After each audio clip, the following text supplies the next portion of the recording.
One of the things that we wanted to do this evening is to provide the board and the community at large with an update on safety and security and the efforts underway to really ensuring a higher level of safety and security in our schools. Before I ask my colleagues to join me in providing an update on both the hardware and types of things that we're doing to make sure that bad elements stay out of the schools. We will also have a presentation with Mrs. Culver joining that to talk about things that we're doing inside of the schools to really nurture the environment and to really support our teachers and to support our students in the schools. So it will be that tandem type of presentation. But before they come and join me for that presentation, I too wanted to add my voice along with the board in acknowledging the frustration and acknowledging the fear and acknowledging the challenges that as we're experiencing in our community and in our schools. So we are, as an administrative team, listening. We are responding. We know that there is more that we can do and are open to doing. So we do want to pledge our willingness to work with our teachers and community members, with our parents, to really not only weather this current storm, but to really get to thriving the way we know that our schools are capable of being, that we're really able to focus more on educating our young people and not so overwhelmed by the behaviors of a few.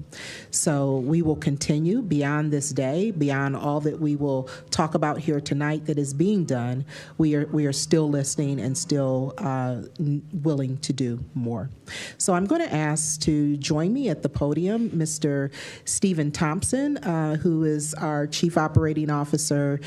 He's going to lead us through a presentation on some of especially the new technology that we're including within our district to ensure a higher level of safety and to also be supportive of our learning environment. And then also joining him will be Mr. Don Zessler, our Director of Safety, and Mrs. Yvonne Culver. Steve? Well, thank you, Board, and thank you, Christine, for the opportunity to present some of the things that we are trying to accomplish. But I'd be remiss if I didn't start by saying that I want to thank you, Miss Autry, because I've been over here breathing through my nose and out through the straw for the last 20 minutes. I thought the crowd was here to see me, so I'm pretty grateful that most people have left. But our topic is very serious. And we do recognize that we're dealing with a threat that is external and a threat that is internal.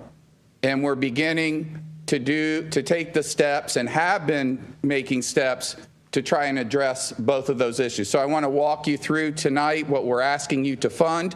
We recognize that as a board, to spend as much money as we're asking you to spend, while on the overall budget, it's about 1% of the overall budget.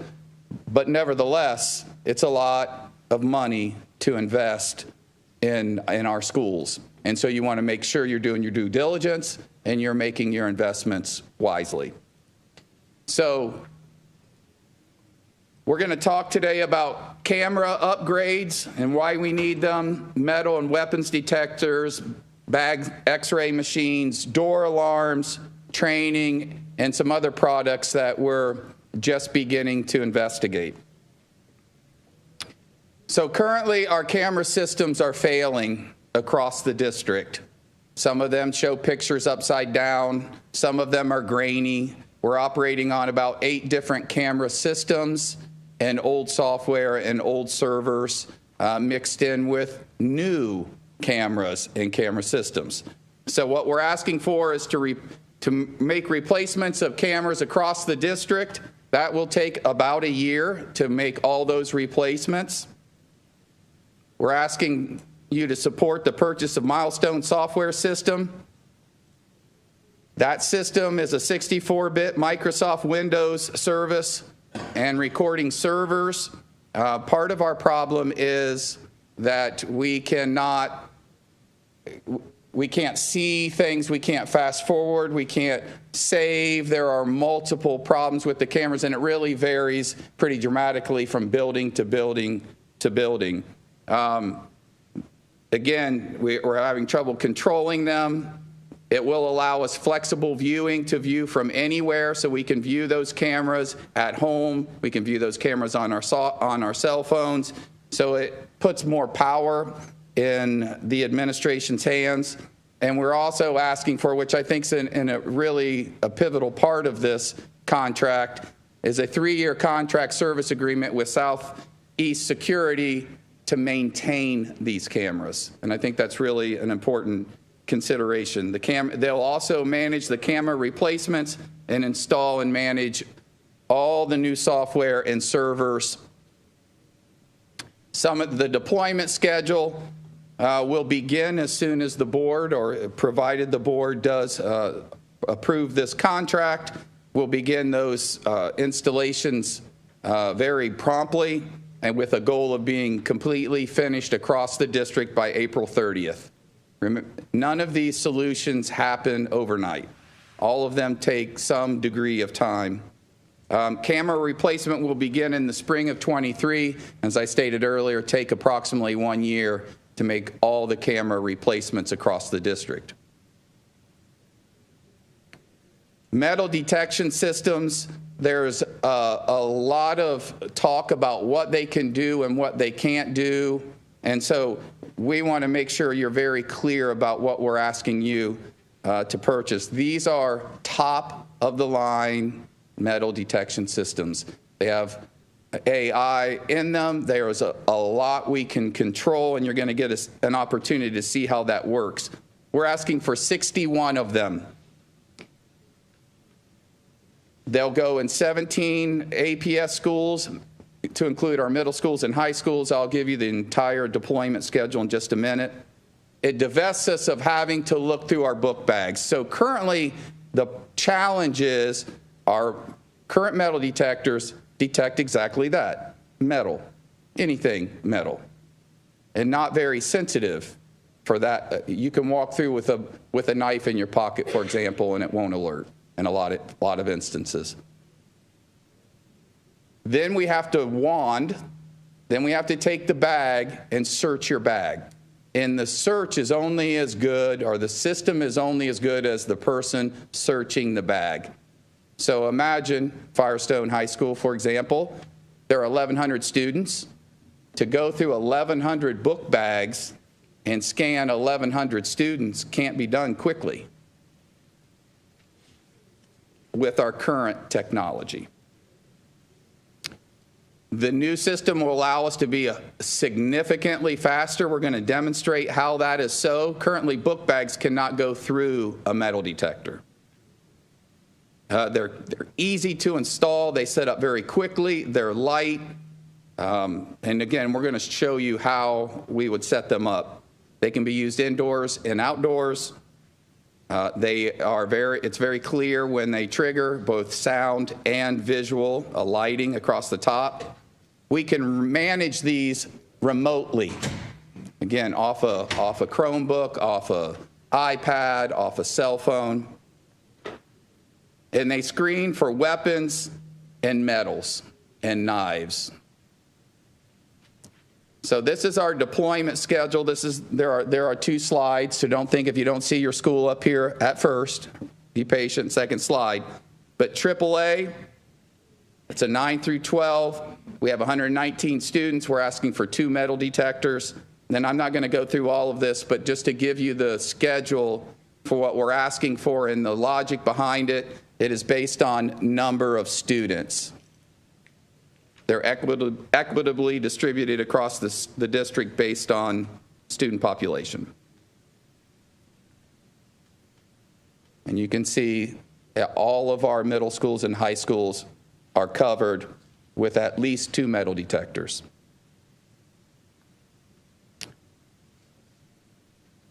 Our deployment schedule is 6 to 8 weeks from the time the board approves this resolution.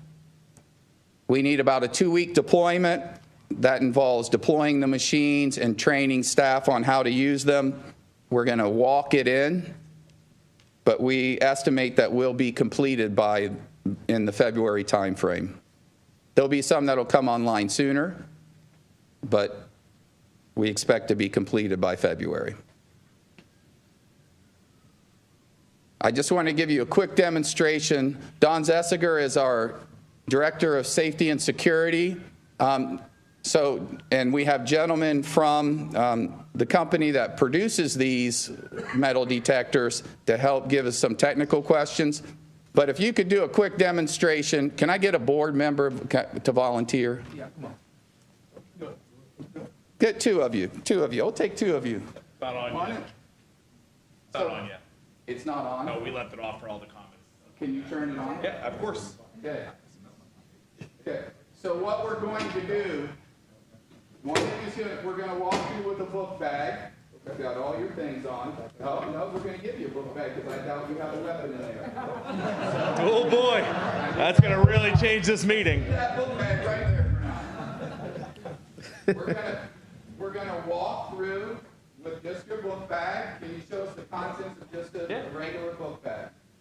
So what's happening right now is the machine is automatically calibrating for the environment. So what we have in here is a metal water bottle, suntan lotion, clutch purse, obviously all the zippers, all the things that come along with that. This is a bit of a hot topic based on earlier, but a battery charger for a cell phone or any other small electronic device. So normally in your current setup, every one of these items is a problem, right? Outside even just the backpack, every one of these problems is a guaranteed alarm. So see the green light on the machine? Throw this back in our bag. Make sure you put the purse in for these guys. Thank you. I hope I picked the right color. You did. You did. He's got his pink tie on. Each on your side, so you know that it's not, a magic trick of, what my doing. Okay. So I walk through. I also have my cell phones on. I have my belt on as a starting point for this, by all means. So then what I would ask is, based on the federal standard that these machines are set to, it is the only detector in the world that meets these federal standards for fast throughput device. Place that block, which is a federal detection simulant of a firearm. It is encapsulated. It is not a real firearm by any means. Wherever you like. You want to put it in your breast pocket, you want to put it in your back pocket, you can put it anywhere you like. I'm going to move around a lot. I'm so sorry. And then come on through. So I'm the security officer working the area. The alarm occurs. What I would do with this individual student is egress him off to the side, begin the secondary screening process, but my job now is to get the rest of our students in. The goal of this machine is to allow us to have maybe a 4% alarm rate, 5% alarm rate, where 96% of our students are inclusive and straight to class, right? They've continued on their way, all of which their normal belongings of what should be brought to school, I think you made that point earlier, about what they should be bringing to school is allowed to continue on to school. So now you are a clean tester, right? He has the backpack. We'll take all the collateral that the backpack's adding. He's got a connection. So we can all agree that this is a lot of metal, right? And so maybe this just added to the mass. Can you place that wherever you would like? Choose wisely. And feel free to walk. So now, even without the collateral metal found in the backpack, the individual carrying simply just the test piece is still an alarm and a guarantee coming through regardless of the orientation that he wants to place the item at. Whether that's if you want to disconnect. You hit that to disconnect. Right there, connected. Secure. Next, clean carry, whatever it may be. He's now repositioned it. His walk is something we might call a clue. But nonetheless, for us as a company, the company is CHEA USA. We are a local company. We're right up in Hudson. That is our headquarters. We have a big, beautiful building, big supporters of the city of Hudson. So obviously, as a neighboring city, we'd be a big supporter of Akron. But what we have is a mass throughput device allowing students to not feel some of that pressure of what a rectangular metal detector brings to the equation. statement. Big square rectangle, it's there, right? The point of this is to be much more in tune with the environment, much less impactful to the state of the front of the school. Give it a good kick. We go to the floor, not at the floor. We go down, we can see below the concrete, we'll see below it. Example, right? So you come through, we would call this a clue. Right? So what we're asking our students to do is when they arrive at school is to go to class, right? Just keep walking. Walk normally. Keep your backpack on. Walk through, right? You shouldn't manipulate the way you walk. You shouldn't be throwing things on a table, things like that. Now, however, can I see it and show you something else you can do? If I were to take this and my friend is on this side and I want to take this through and I don't want to carry it through, we do have anti-pass. But it's important that when we look at a new technology like this, part of this is all about communication. When you see a student come up to the detector and they go, oh, one of these. This is a problem for us, right? So what do? You can have them go back through and disrupt the rest of the flow, or send them to the go on off to secondary screen, right? If we can't adhere to just a normal, we're just asking you to walk to class. Don't change what you're doing, just walk to class. Then we send them off to secondary screen, and that's why we have the extra layer of security, right? The machine is 21 pounds. If you guys can pick one up, just pick it up.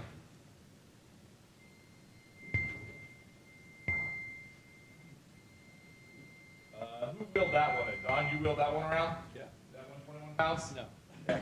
So the point is that the machine does not have to be this big, heavy, bulky item. We are in the future. We have made a huge stride. So that APS, you guys as a board, don't feel like you are the guinea pig, you would not by any means be the first school district to go this route. Locally to you in Youngstown, Warren City Schools is also on Open Gate. Cleveland Metro has Open Gate. They're currently transitioning all their detectors over to Open Gate. But Warren City Schools is there. We also have a substantial amount of school districts in the states of Texas, Virginia, all over the country. They are going to this. So I don't want to make you stand any longer, but Well, thank you. greatly appreciated. Thank you. It'd be really hard for me to stand still.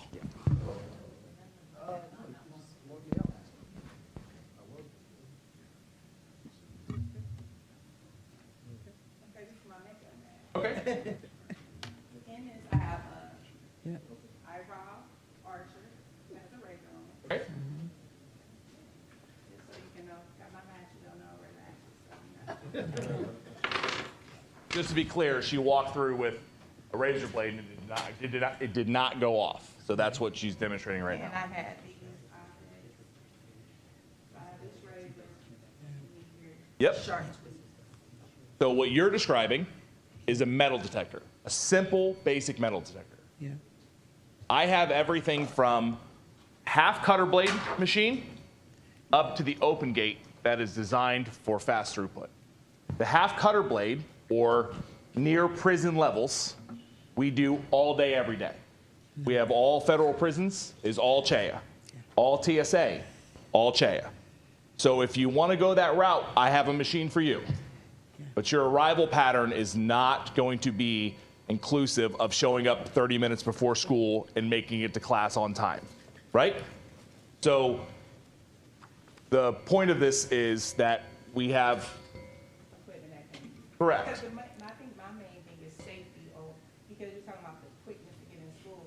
It doesn't matter if the kids get through school quickly, if then someone is majorly injured. So I think I would more want to problem solve maybe entry points for different grades possibly, and have, I don't know if this possibly used to be a headache, but I'm just saying, to where if they came in and there's less students coming into certain ways, like if you're a sophomore, you only could come through the north entrance. If you're a freshman only go through the south entrance, because it would limit 1,100 students coming through one entry point. And then if we can have scanners, I know it could get pricey, but when you're talking about a life, death is final. So we want to think about ways that, because I want anything to be detected that could possibly cause an injury, because we've seen, history has shown us that anything could almost be used as a weapon. So we definitely want to limit, that was just a lashback. There's a threshold everywhere, right? I would say that right now, even with your current levels of detectors, there are things found internally. You guys were talking about external safety and internal safety. There are things internally in the school that could absolutely be used, right? So there's give and take. What I can tell you is that this is a well-polished machine that is a great application for almost every setting. It all just depends on what you guys find to be the right setting. What's the threshold? And in the interest of time, I want to continue to move through this presentation. There is no foolproof system. There is no foolproof system. Every system has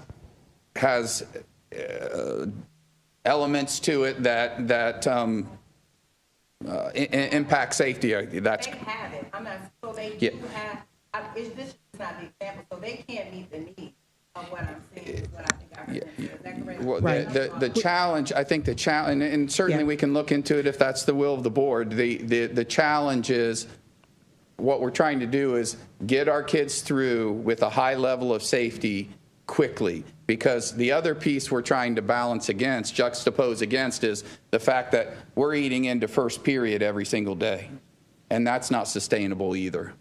So we need to move. Yeah, excuse me. Yes, we are, though. I want to make sure you feel heard. We do hear you. We are looking at all forms of the technology. This isn't the only piece of equipment that we're talking about putting into place so that we have the full range of equipment. We're working with our safety forces as well to think about the exits, things of that nature. I know from experience, many of the safety forces do discourage us using multiple entrances. They try to have single entrances to really have more tight management. But I just wanted you to know that we hear you. Okay, thank you. I'm sorry about that. Mr. Thompson. So the second piece that we're asking for are bag scanners. They're Smith HiScan 5030C X-ray scanner, technically. We would like to install 23 of these in those same APS high schools and middle schools. They are reliable. They're easy to use. They're easy to interpret. They put a red square over anything that they see as a threat or contraband. They're lightweight, they're transportable, and they look much like you might see in an airport. The resolution on them is incredible. You can see, we saw them in action. We went to Cleveland. Don and I visited Cleveland and watched them scan bags.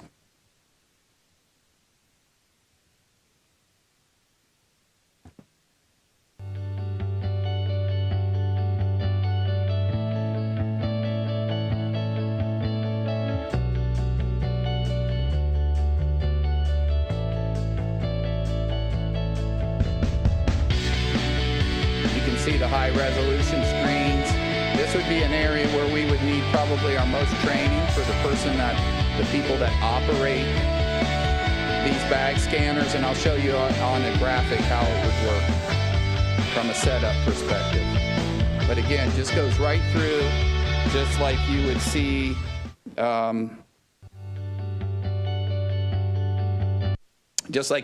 at in an airport.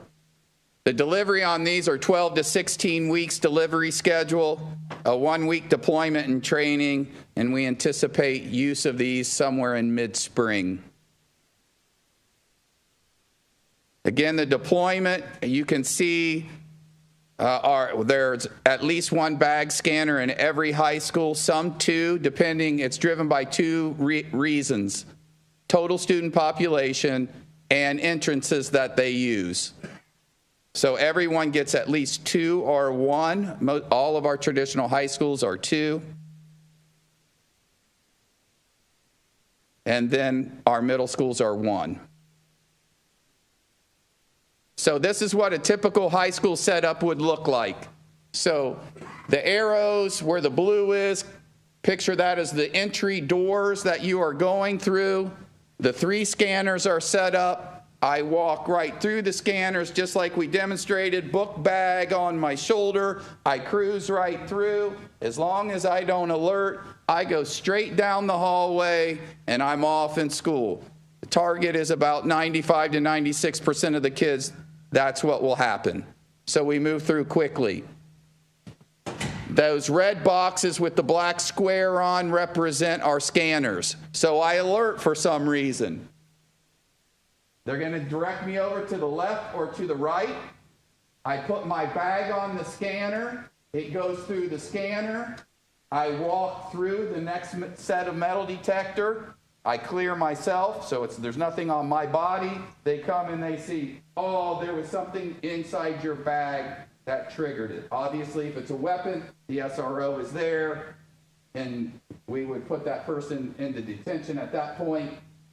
If it's not, if it's just something in their bag that triggered it for some reason, we clear them and off they go. So we think we can move from what's taking us in some buildings over an hour to get through down to 15 to 20 minutes to get our students through. We can no longer disrupt the educational process. This is what a typical middle school deployment would look like, just the same, only 1 bag scanner through the 2 scanners, anyone who alerts off to the right. Some additional safety measures that we're taking a look at for our staff and students. I think you're all aware of ALICE at this point, alert, lockdown, inform, evacuate. That's been a long-standing practice here in the district. We're about to launch, and very proud of our transportation department for putting this together. It's called School Transportation Active Threat Response Training, or START. It is essentially ALICE for buses. Some potential other safety measures that we are just very early, it doesn't appear on the agenda. We're just letting you know that we're looking at multiple ways to improve safety in our schools. We're looking at the Raptor identification system. It is a system that allows you to put an ID in a machine, come out, and let us know if you have a warrant for your arrest or you're a child predator. It prints off an ID badge with your picture, tells us where you're going in the building. You have to sign out so we know who's in the building and when they leave the building and where they are in the building. That's called Raptor. The badge alert system, there are many different manufacturers of these, and again, we're very early into looking at these, but it is just simply a badge. Their ID badge would go on the front of it. They click it 3 times. I don't know if you can hear it, but it buzzes. This would be given to all our staff members. If they were assaulted, a fight broke out in their classroom, they would be able to hit that button. It would send a message to the administration and safety team and track where this device is. It's one device of many. Again, we're just introducing them and taking a look at them. So I want you to know that, as Ms. Fowler-Mack mentioned in the beginning, we're not just being reactive.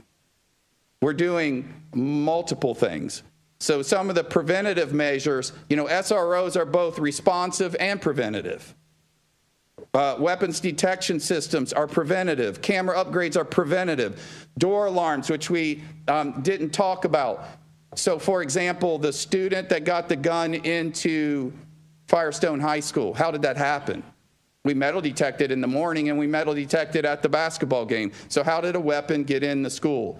Because in between those events, he made contact with a friend who opened a side door for him.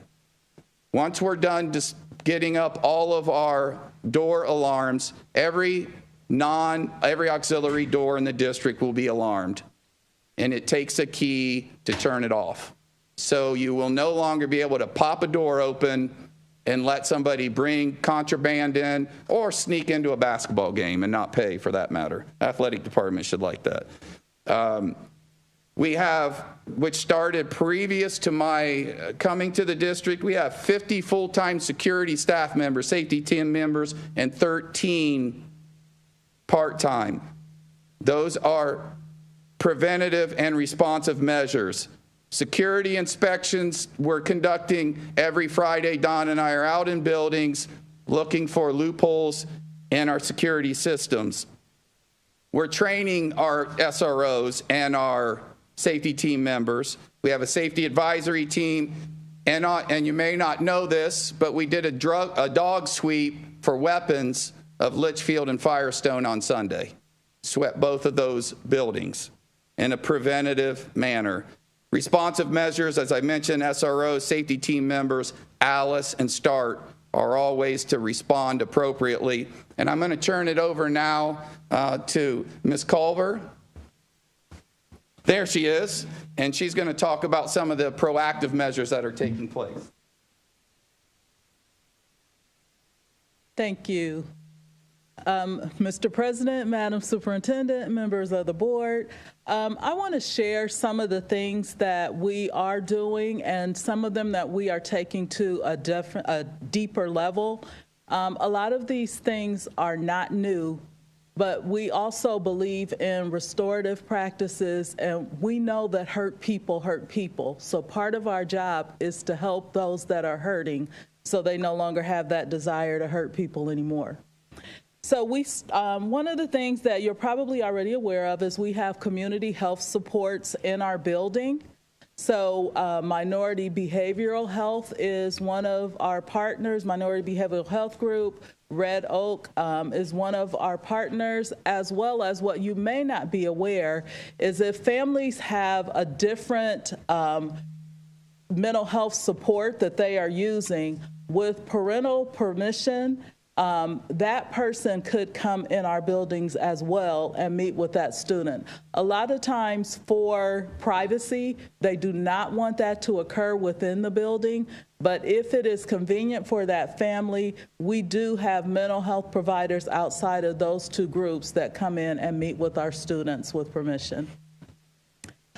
We also, you may be aware of a social emotional learning embedded curriculum that we have been looking at, or that we actually started using last year, and that's Character Strong. And this year we took Character Strong from K through 12. So last year we had the middle and the high school curriculum. That curriculum is designed to build those social emotional learning skills, the anger management, the self-regulation, the self-awareness. And with any skill, we have school counselors going in and working on those lessons. But how effective is a basketball? Is somebody going to get a basketball if they only go to practice once a month? So we are looking at having those embedded practices within the classroom to help kids identify and to learn how to regulate. Some other buildings have additional SEL curriculum. You may have heard of Leader in Me and zones of regulation for some of our elementary schools that are working on developing those social emotional skills and helping all of our students to grow. We also have Tier 2 support groups. So there are universal things that every student should have. Those social emotional learning skills are part of our universal tier. With Tier 2, students that are having difficulty, even for a short period of time or for an incident. For example, I'm having trouble transitioning into class after being home for over a year, or I've had a death in my family or several deaths, or my family is housing insecure. Then that's where we have those Tier 2 support groups. And those are targeted groups that are dealing with specific issues for a specific group of individuals. For example, we're working on a blended family, or we're going through divorce, or as I said before, we're looking at grief. We also started before COVID. We have a team of people trained in the district in youth mental health first aid. And youth mental health first aid is designed to help adults who work with youth recognize the symptoms that could show us that there is some kind of mental health crisis or mental health challenge that the student is starting to experience. A lot of times, those things look like anger. A lot of times they look like withdrawal. And so being able to help recognize some of those symptoms and then link that person with some support can help with that. So we have a team that is trained in youth mental health first aid. Even prior to COVID, we made sure all of the counselors have this training. Although their licensure exceeds what is done in youth mental health first aid, but we wanted to make sure that they spoke the same language that we were teaching. Our climate control people have been through it. Our family liaisons have worked with it. We've had our secretaries go through this training, and we're just looking at different groups of people that work with the students at school to help them recognize that this student might need a little more support.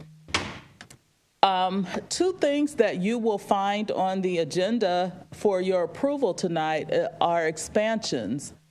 Youth mental health first aid, as I said, is for adults who are working with youth ages 12 through 18. Teen mental health first aid is something that came out in our student voice when we were listening to our students. And they said they want to be able to help their peers. Sometimes when that trust isn't when it's growing into where it should be, a student may feel more comfortable talking to a peer. So teen mental health first aid teaches teens those same set of skills. So they can learn how to support students and to help link those students to health. So we are looking with your approval to get that started this spring. The students also requested some peer mediation training. So we have someone scheduled to come in and provide peer mediation training. And then we will be using our student voice platform to decide once those students and adults are trained, then how are we going to deploy this in the school? Is it going to be a club? Is it going to be a place where students can go? So the rollout, once we get them trained, will rely heavily on student and staff voice because it may vary by school. Thank you.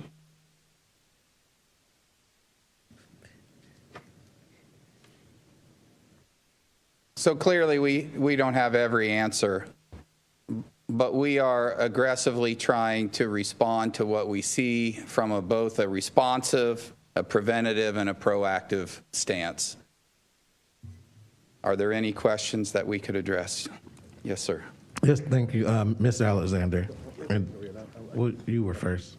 Yeah, sorry. Yeah, I have a couple questions. For the machinery that we're talking about getting, how many people does it take to run it per school? We're running 2 through each school. That means maybe a SRO, someone else. How many people per school? And do we have enough people to run these in all the schools? This is what we are asking for. And I think it's important to note that on tonight's agenda also are some activity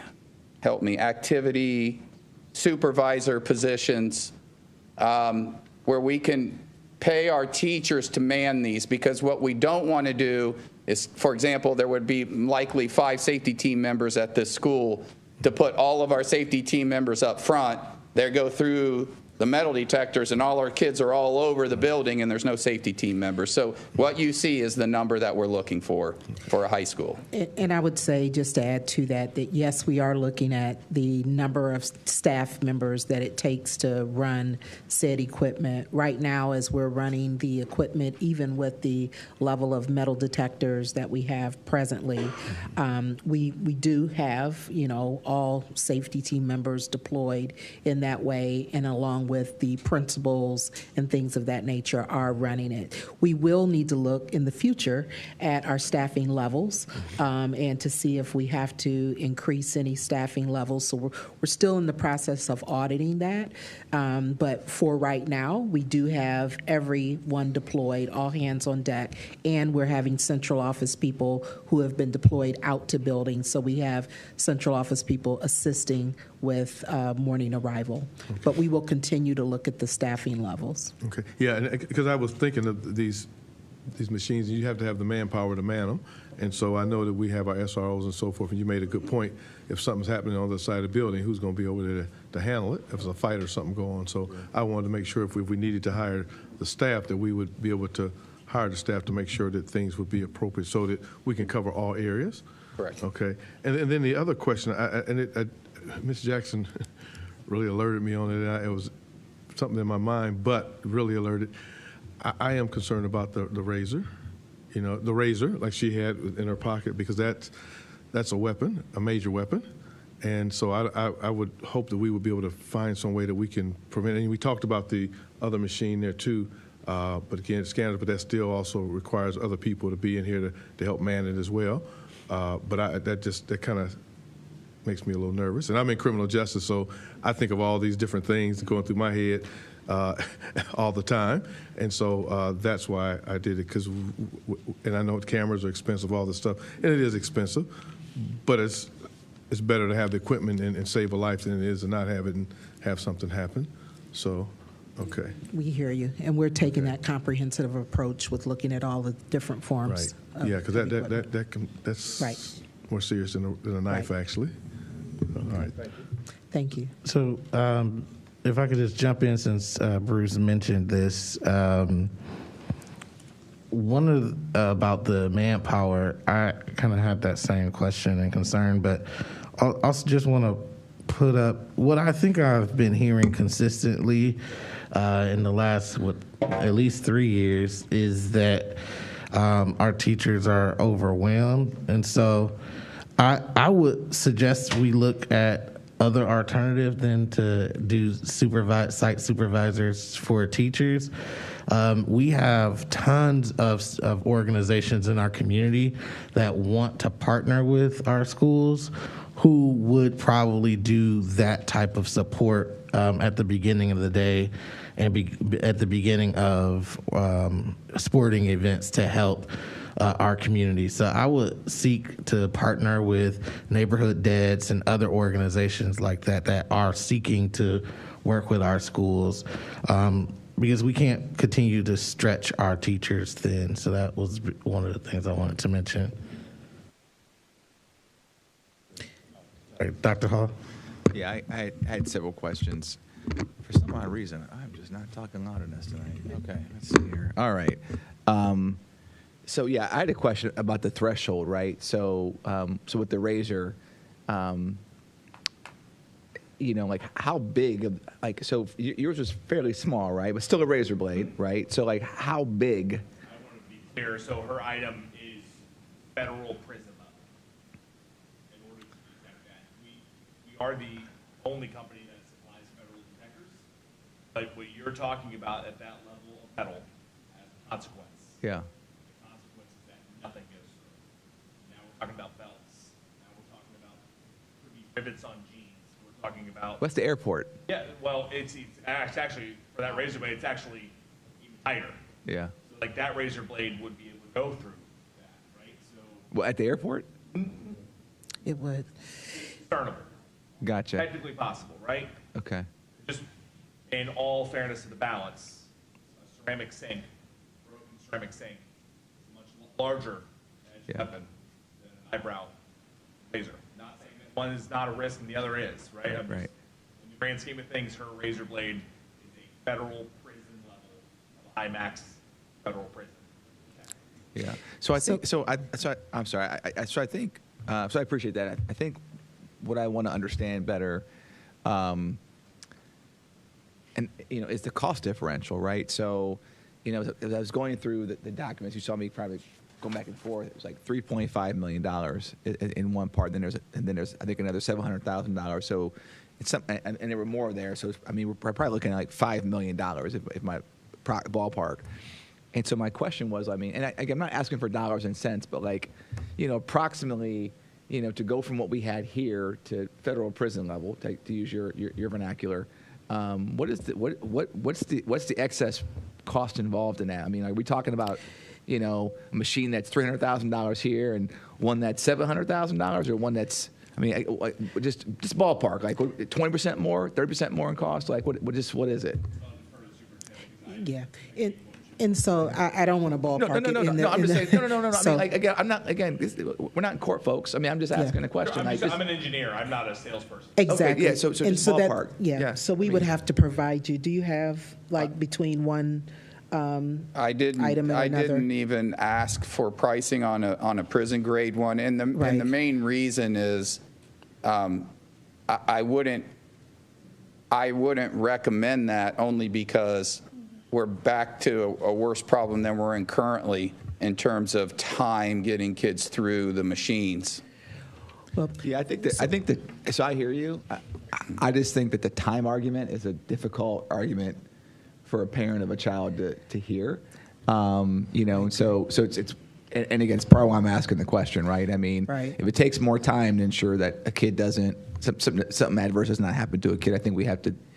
Again, I'm just saying the time can't be the reason why. We're not being driven by time, so I can assure you there. Yeah. But it is a combination approach, and so I think what you saw on the agenda this evening and what you saw through Dr. Thompson's presentation was a multi-pronged approach. Yeah, so we're talking the cameras in conjunction with the metal detectors and in conjunction with the bag scanners as well. And the bag scanners with a very high degree of accuracy can pick up on those items. So we're not talking about one versus the other. Right. So assuming that the person who's doing the bag scanning is trained to know what that razor blade looks like in the makeup bag. Right? And so we spoke to, we will have to do that training. Yeah. We will have to assure that the level of staffing is appropriate. Yeah. So we're making up quite a bit of ground, but we will have to put those things in place. But it's not no one part of the system is fail-proof. No, I understand that. And it's still going to require as well the collective effort and engagement of the entire community, including before our children leave home, that, it is being reinforced what they have, on their person, because there just is not a system that is. Yeah, I understand that. I appreciate that. And then, but my question, though, so let me re-ask the question, right? So what you have there, is a weapon detection device, right? So that razor blade was fairly small, right? How big would the blade have to have been to have gone off when I walked through that detector? Not necessarily that simple. It's more about what the blade's made of. Smaller blades made out of hardened steel have a larger signal than a larger blade made out of thinner steel. But typically the knives are varying levels of sizes. Yeah. We actually had a knife we gave back. We used the knife as an example that would have gone off. Right. But like this went off. Sorry. Yeah. Right? This is your folding knife that was confiscation in the APS school. Yeah. This is what you would detect. Trade-off in the time, knowledge of the risk of backing everybody up creates a giant pool of victims. And the higher your security level is, the more items you will miss. The security industry has proven that time and time again. The higher your security level is, the more items you will miss. There's only so many bags you can check effectively. If you're checking every single one of them, your numbers of found items will go down. That is an industry standard. Okay, I just have one more comment, I guess, / question. This is one part of the story, right? So the other part of the story is what happens inside the buildings, right? And so I don't know if we have more comments on this later on, but when I hear haze of vape smoke in the bathrooms, and I hear flick with impunity, and I hear what the F are you looking at, and, for me, like, those are things that happen inside the building that our teachers are having concerns with, and so I want to make sure that we're not losing sight of that too. There's certainly solutions that address some of it. I think Ms. Culver, with her comments, about hurt people, I think that's very poignant as well. And we have some programs in place to address that. But again, when I hear haze of vape smoke and flick with impunity and what the F are you looking at? I mean, so these are some of those things that like are happening right now, right? And so I as a board member, I just would like to hear more about what we're doing about that, because listen, I've been in we tour these buildings, and I've been in some of these buildings, and I have seen kids roam in the hallways that shouldn't be in the hallways. I mean, I've been in plenty, I'm not going to call it a school, but I've been in plenty of schools and I've seen that in my time on this board of only 3 years. So to me, it's like, so when they're talking about that, like, I've seen that with my own eyes as a board member, right? They're not making it up, right? So it's not hard for me to imagine, it's not a stretch for me to imagine, bathrooms that have vape smoke, and I've smelled it in the buildings that when I've walked by. I've smelled it with my own nose, right? So again, so these are legit things, right? And so the only thing I haven't seen is I haven't seen, and maybe if I had hung around longer, maybe I would have seen it, but I haven't seen the profanity directed at a teacher, but I've certainly seen the packs of kids who roam around with no accountability. I've seen that with my own eyes. So for me, it's like, when they're up here and they're saying this, it's true. Right? I mean, so for me, so this is a part of the plan, and I appreciate it. Dr. Thompson, I appreciate your comments as well. But I also want to hear more about what we're doing to address some of these other things that have been brought up multiple times in these board sessions. And so again, I'm not bringing it up because I'm trying to castigate or embarrass anybody in this room, right? Least of all you, Madam Superintendent. No. And so, but it's just, so when the teachers come in and they say in the board meeting, hey, like, we've been talking about this and talking about it and talking about it, and we're not seeing anything happen. Like, those are some of the things that they're talking about, right? So like, I can't in good conscience keep coming to board meetings when I keep hearing about this and not feel like something's not being done to address the culture of some of these buildings, right? So because these are culture issues, right? It's not an expellable offense to have a vape in a bathroom, right? But it goes to that whole broken windows mentality, right? And so so what may have started as a small group of kids, when they see that kind of behavior, when the good kids see it, you start to have slippage, right? So some kids start to migrate in that direction because they see that there are broken windows here culturally in these buildings, right? So I can get away with more. So again, that's the part that I want to talk more about, and maybe it's not tonight. I hope it is, but that's the kind of cultural stuff, broken windows in our buildings, that I feel like we got to talk about too, in combination with this. So that's all I want to say. Thank you very much. Madam Superintendent, did you have Yes, I was just saying that we can talk more about the culture of our buildings. There are some buildings that are more challenging than others. We do send a very clear message about following our school rules. Our building principals are directed and supported in reinforcing those school rules and working with their communities, which takes the entire staff working together to create that type of culture. We are not going to tolerate students who are speaking disrespectfully to any of our staff members and or who are not following rules. So our schools are out there reinforcing the rules. Some need more support than others. We did direct the schools, even from our visits to buildings, that the hall sweeps, I've cleared halls when I've been in buildings. I've cleared bathrooms when I've been in buildings, going back into my old principal days. And we just have to do that consistently. I will tell you very quickly a positive story. I recently was visiting at North High School, and I came back, and I've told this to each one of our teammates. And so it was an unannounced visit. I was just out and about visiting schools. And when it was a change of class. And literally during that change of class, every staff member came out in the halls, interacted with students, but by the time the bell rang again, when students were supposed to be back in, they were counting it down, how many minutes in between those halls again were cleared. And you can tell, that's just the culture of that building. It had nothing to do with my being there. It's just how they do things. And the students were very responsive. You did not see the hall walkers and things of that nature. We just have to do this working together. Teachers have to be supported. So our building principals have to support them. They have to reinforce rules around cell phones and bathrooms and, things of that nature. And we will continue to send that message. We will continue to back our schools as they hold students accountable for that type of behavior, while we also celebrate the many good things happening in our schools. Ms. Jackson? Thank you, Mr. President, and thank you, Madam Superintendent. I think what you said, I was going to comment too on what Hall's statement just made, because it's that saying, how do you eat the elephant one piece at a time?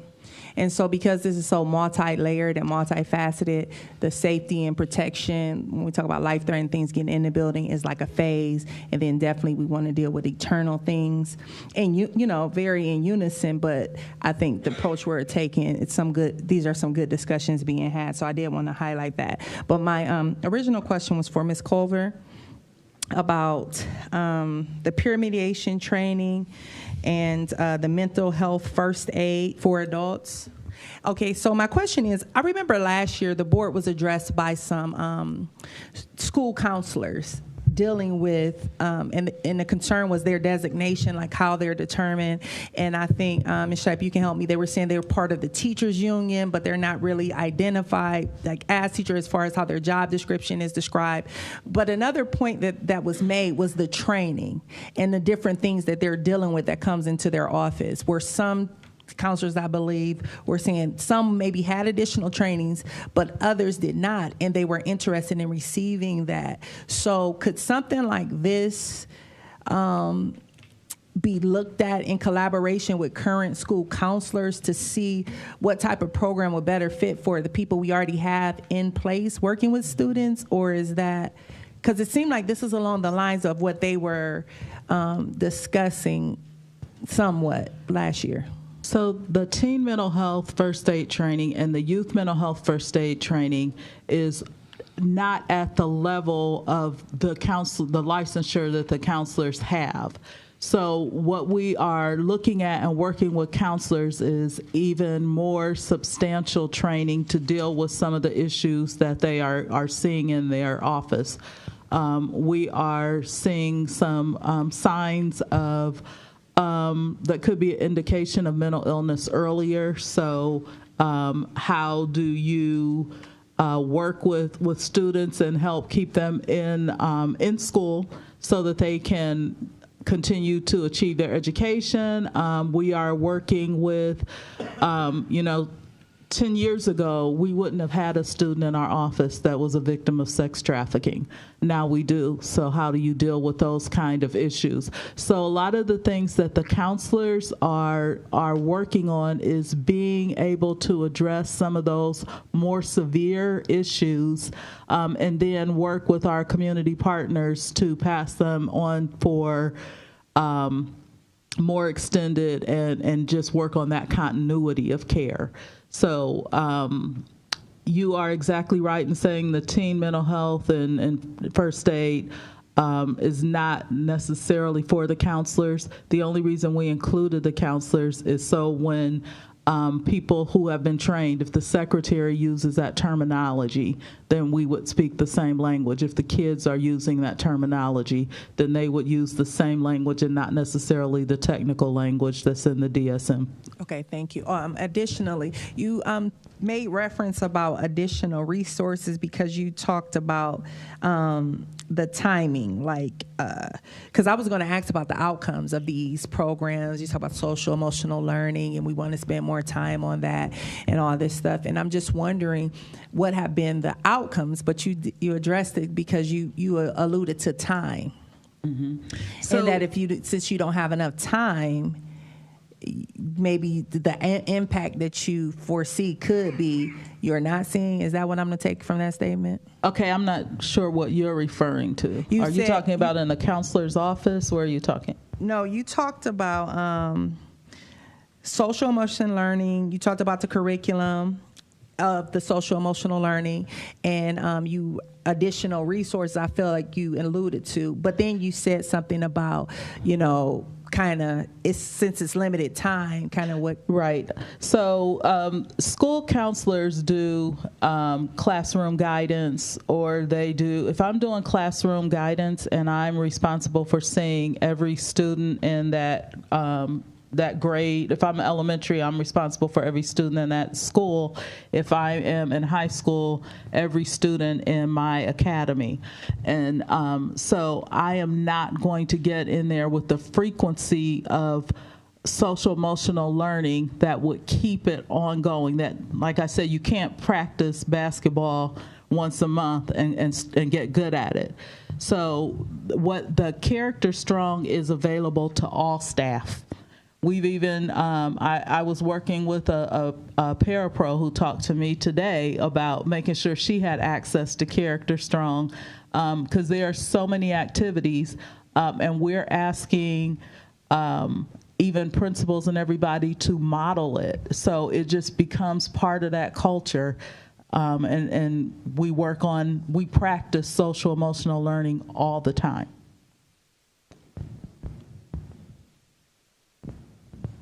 Thank you very much. I think Mr. Perry had a question. I did. Thank you. I had a couple of questions, actually. So one is, just the scope of our trying to figure out which company to go with. Were there ever other companies that were looked at? How do we decide on this company and this particular metal detector to use, versus other companies? We researched other manufacturers, and we did some site visits, and overwhelmingly what we were looking for with the speed and accuracy kept leading us to the same company. Okay.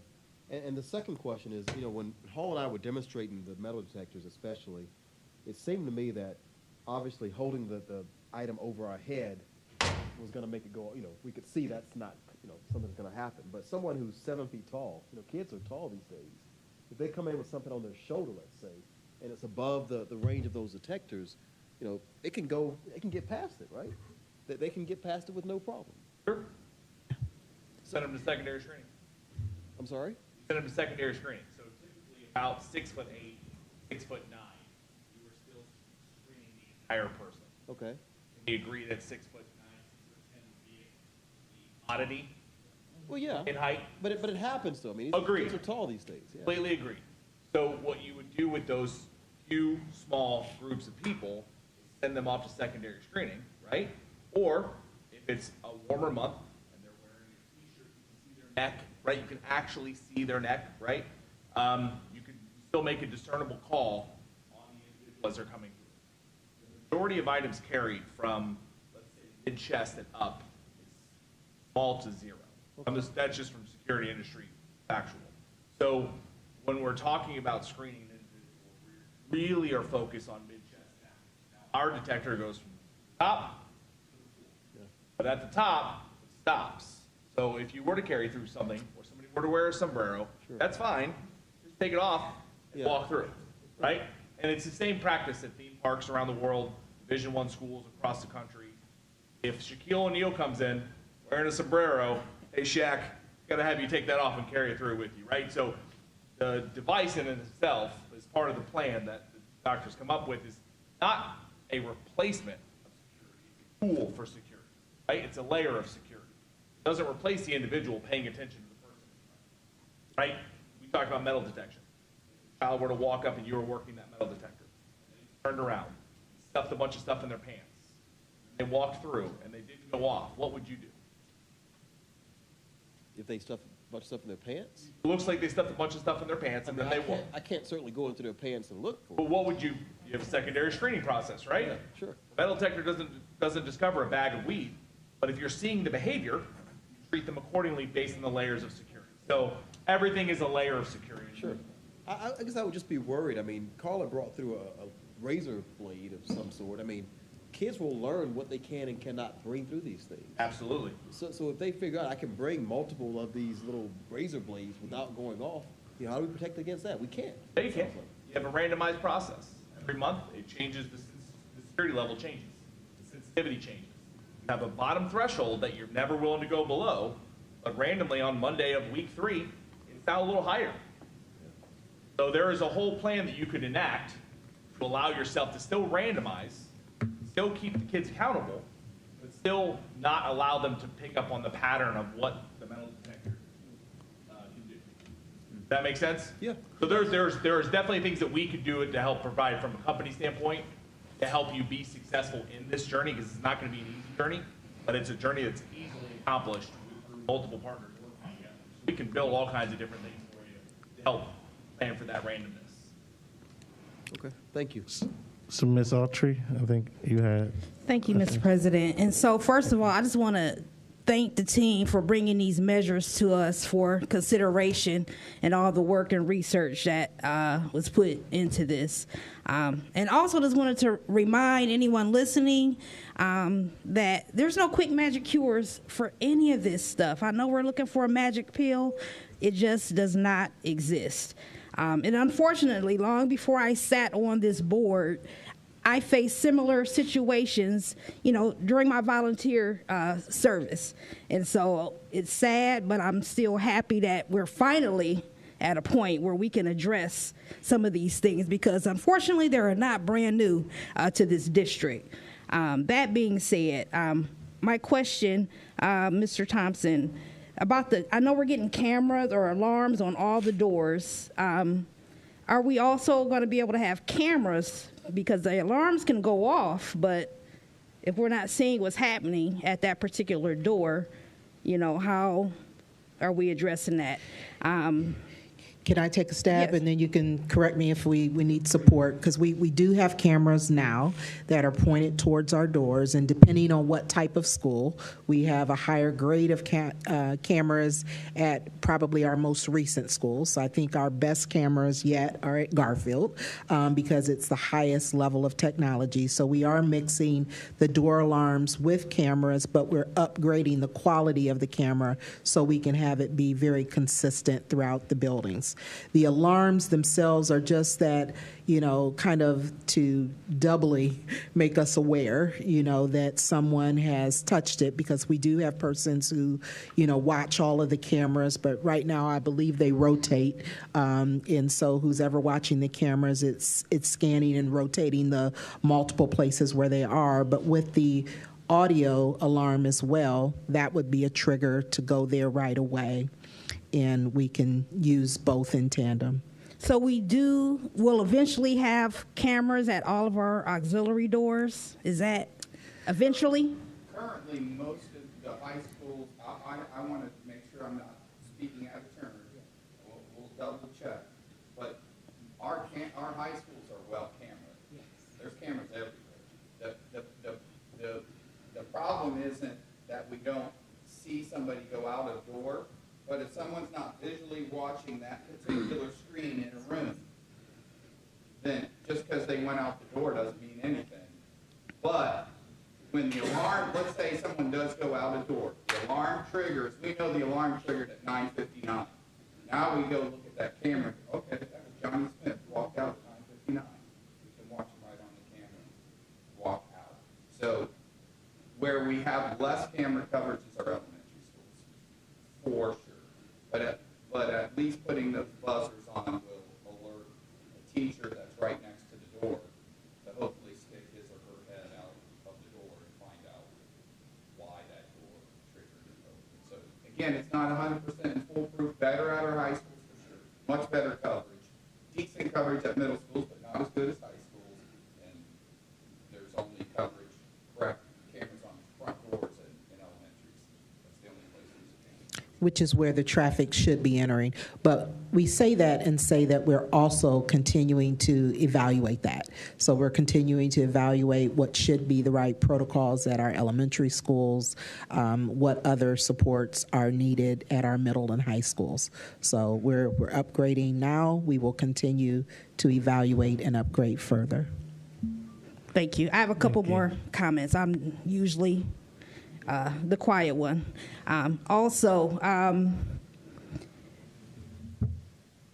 I just wanted to concur also with Dr. Akbar. I think we have adequate partners and interests in the community to help us man these new pieces of equipment and this new support that we're requiring. So, and I'm just calling out the D9 right now because we do a lot of things, but this is something that I think we should really step in, you know, because these are our students. And so we understand those issues, you know, probably better than most. So I just wanted to say that. In terms of mental health, I'm just wondering if the two agencies that were named, are they able to adequately support a district of 20,000 students? We've had so many different traumatic things happening that we all are aware of. And so I'm just wondering if moving forward, you know, there's agencies out there that might not be so well known, but I think we need all the help that we can get in terms of mental health because there's just so much going on. And not just for our students. As I sat here and listened to us be addressed by staff members, it seems to me that they need some support as well because they're dealing with these things day to day. And my concern is that sometimes when you're operating at a high anxiety level, you know, you tend to make decisions that might not be appropriate. And so I'm just concerned about the criminalization of our students. And so the point I wanted to also make is that I am just so disturbed to hear school and prison in the same conversation so much today. And I understand the needs that we have to keep everyone safe. But we have to be so mindful. I'm mindful that these are still students, no matter what infractions that they are doing.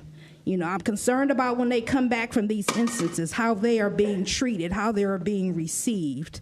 I'm concerned about staff who are frustrated, who are angry, who are anxious, who are overwhelmed. You know, they need support too, because it's easy to just say, you know, lock them up, get rid of them, do what you need to do. You know, I'm here for children. I'm not here, you know, to lend to the pipeline to prison. And so that's no offense to you, but I understand the need for safety. But here, being an advocate for children, you know, we have to be very cognizant, you know, because one day we'll wake up and the schools are going to look just like a prison. So I'll leave it at that. But again, I just want to thank the team for bringing these resources to us for our consideration. Thank you very much. So we're going to do two final comments, Ms. Alexander, then Mrs. McKittrick. Okay. One is a question and one is a comment. If I know we were looking to try to approve these machinery, the X-ray machines today. If we didn't approve it today, and maybe because it sounds like there's some discussion and everyone wants to think about it a little bit more, how far would that put us back if we tried to approve it next meeting? However many weeks that is between now and the next meeting. That would put us a further behind, long way behind.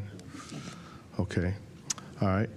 And my other one is as a comment. Dr. Hall mentioned the teachers and the cell phones and so forth, and seeing them in the schools, and Madam Superintendent mentioned us working together.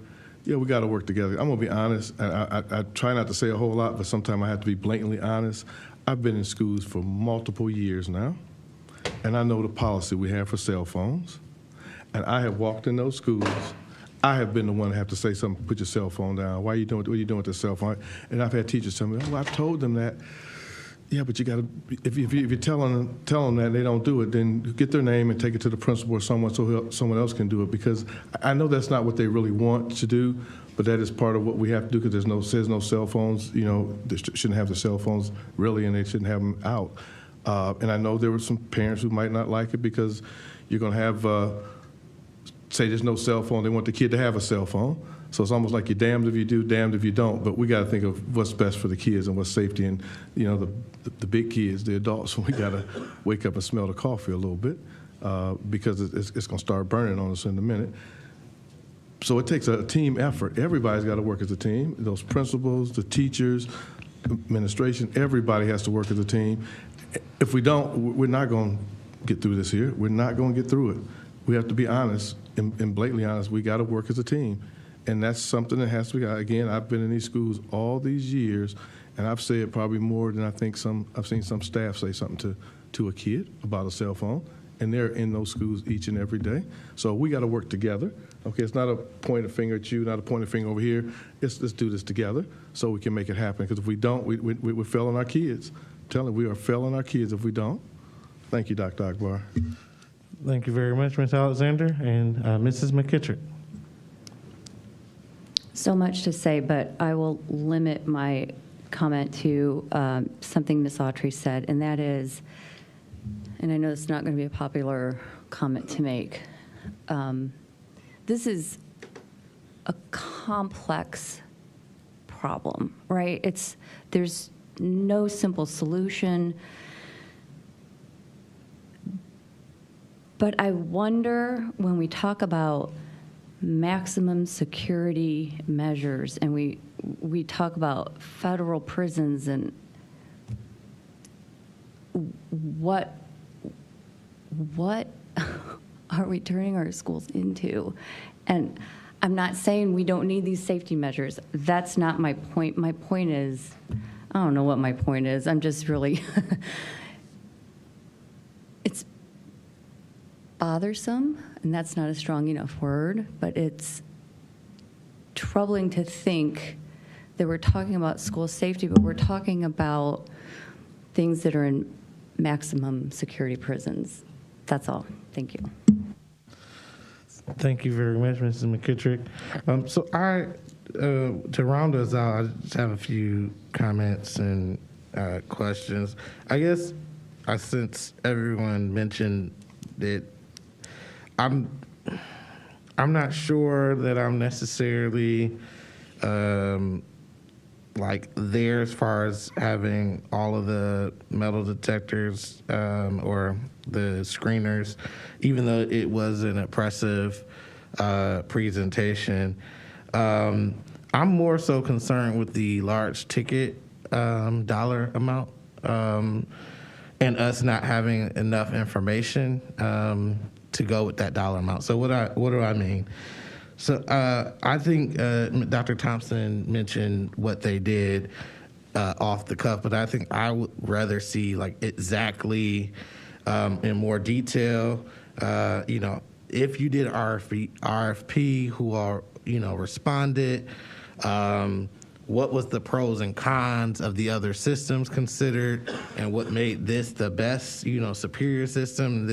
That comment isn't a minimization of how great that system that we were showed is, but as fiduciaries of our tax dollars, I believe that I can't vote on such a large dollar amount without having that information. So that's kind of my concern. And secondarily, I really am wondering, what are we doing at our elementary schools? I heard a lot about middle schools and high schools, and I'm not saying, again, I'm the last person to talk about wanting metal detectors, because if you know me, I don't agree with metal detectors in schools because of the kind of connection to prisons. But I do think that there should be some type of screening, so don't mistake what I'm saying. But I do think that what we've seen in this country, and even what we've heard from some of our teachers, is there's still some concerns in our elementary schools. And I haven't heard anything connected to our elementary schools. So again, I'm not saying it needs to be the same thing. I'm not even saying it needs to be any particular thing, but I would like to know more about what we're doing in our elementary schools. So those are my two comments or questions. So if I might just make some comment, as it relates to our elementary schools, I think I've shared with you that our team is still in the process of researching, kind of a best model, knowing that our schools, and the majority of which are brand new buildings or newer buildings, was built with a safety protocol in mind. So we have kind of the vestibule approach where persons are buzzed in, they are stopped from entering into the main building in between the two doors where they have access to the main office to be checked in, things of that nature. We do not at those levels yet have the metal detectors or scanners, and part of while we researched that, if we were able to have newer equipment, the plan was to redeploy some of the equipment that we do have into the elementary schools while we make some other further decisions. So we can do additional research if that is the will of the board, but we're trying to address, the entire system that just didn't have all of those safety precautions in place, at present time. So trying to think of where were the majority of the serious safety incidents right now, and the majority of those are actually either at middle schools or high schools in that regard. But we are totally open to the direction and will of the board. You have a comment? Thank you very much. And one last thing that I did fail to mention. My other question was around, it'll be good for the board and others to know about, how long has our kind of research process been underway?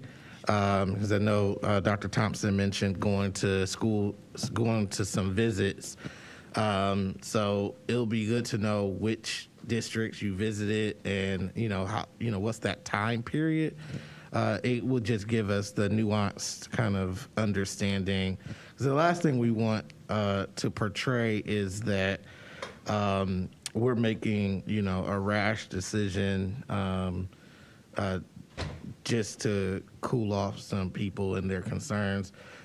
What I believe, based off some past conversations, that this is something that has been ongoing for a while. So please don't mistake my comment to think that I'm saying that this just happened yesterday. But I think the public and others should know kind of what has happened and the time that it's taken to deliberately bring this forward. Even though I have heard it before, I still don't feel like I have enough details. Sure. So that's the last thing I wanted to say. And Dr. Hall, and then we'll move on. Yeah, excuse me. So this is tough, right? Because there are people who are probably watching this board meeting, and their parents I know I've talked to that are expecting this board to act tonight on this. And so there's a certain urgency that I think we're all being asked to pay attention to and be considerate of, right? And so candidly, I'm torn because, I understand the points that Dr. Akbar that you make, and agree with most of it. But my internal struggles, I sit here right now in this chair, is, and I'm just being transparent, is, if we delay, we wait another couple weeks, how do we message or explain that to parents who are looking for us to act right now today? And I don't have a great answer as I sit here. And, there's the logical part of my brain that says, we could wait 2 weeks and all we do is push the timeline back 2 weeks, right? So just not a big deal. But I also know that this is not a situation that lends itself necessarily to logic in every case, right? And that's okay because we are talking about people's kids, right? And so I'm conflicted as I sit here. I do, and I'm unclear too with regard to my colleagues.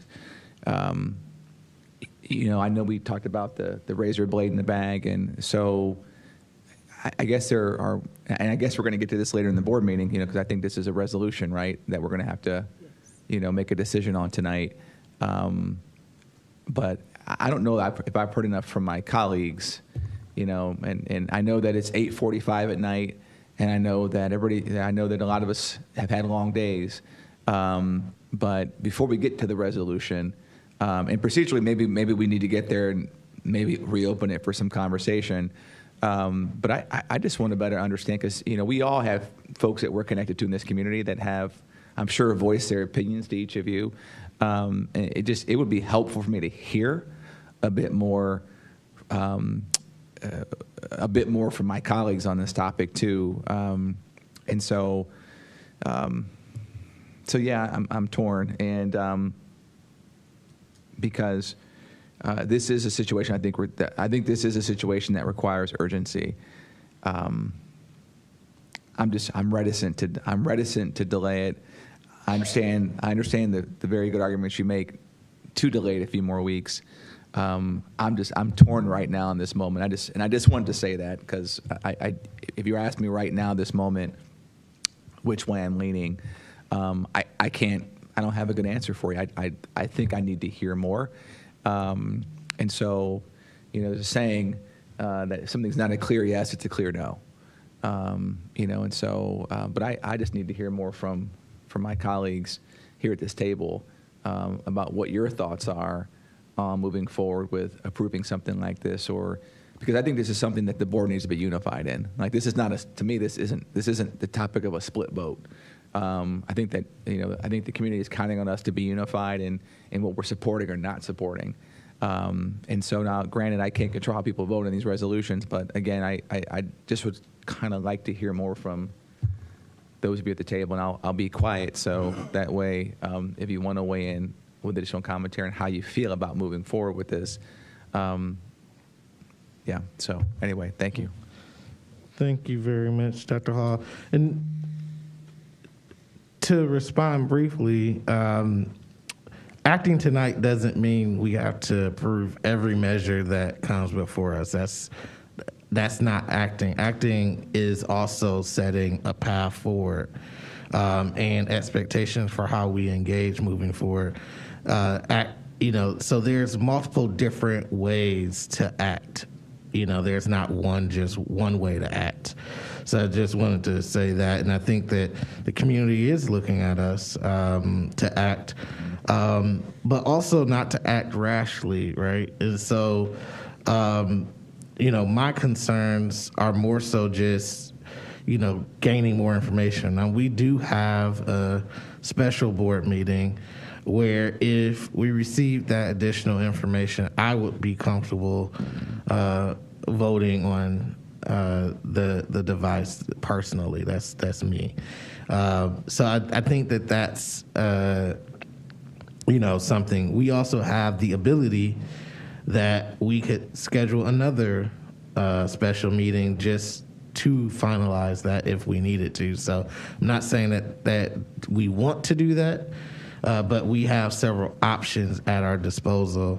So I wanted to just put that out there, and I would be in favor, since you asked, for us to table the 23.2 until we got a better understanding of the process, and then moving forward with it for myself. But that doesn't mean we shouldn't start upgrading the cameras and all of those things, which I think is secondary and a part. So that's my thoughts. Any other thoughts before we move on? Ms. Jackson? Yeah. I don't really have a thought. We were talking about, you said you wanted to hear. I'm ready to vote for it today. If I had to vote today, it would be a clear yes for me. But, I'm only one vote. I felt as though the security, I felt as though the information that was provided was enough for me. Statements were made about, he made statements about that they did research other companies and facilities. And I know it does seem like it can be biased because this young man here represents the security company, but you did say you're an engineer, right? And so when he was explaining and doing comparatives, that's something we can Google as far as their equipment and compared to others in the area and where they rate as far as the accuracy and the level of which they detect things. For me, just to give the rationale, I'm very comfortable in lieu of what's been happening to give a yes vote today. I wouldn't need to wait. But again, I'm only one vote. Thank you. Anyone else? All right.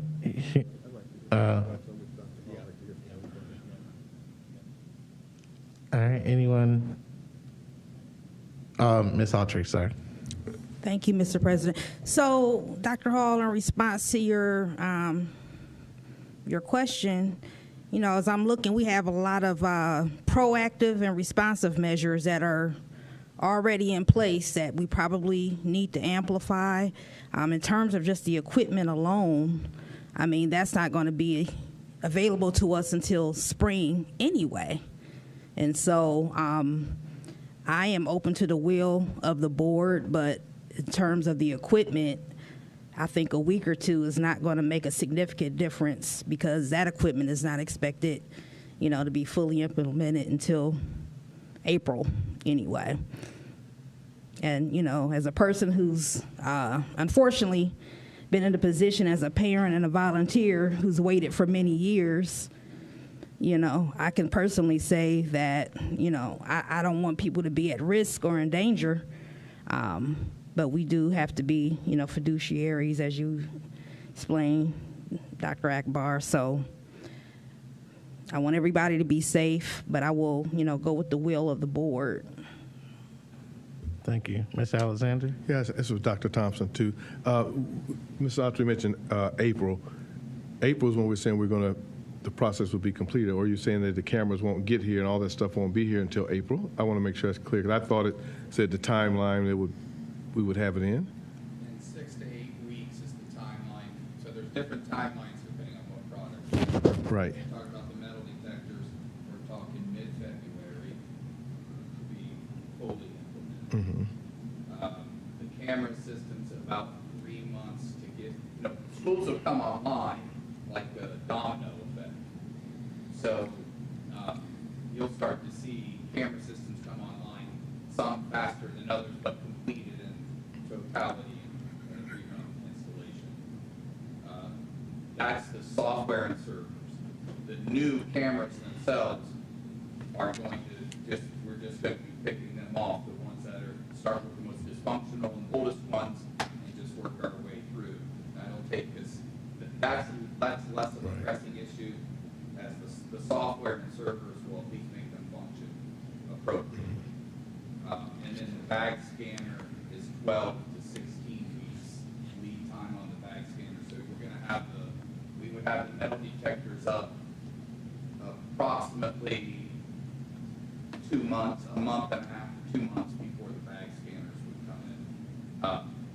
So what that means, will still, the biggest piece of making it go quickly are the metal detectors, because where we'll still do the same process you saw on the screen, it just won't go through a bag screen. It'll just be a table and a person hand looking through them until we get the bag screeners in.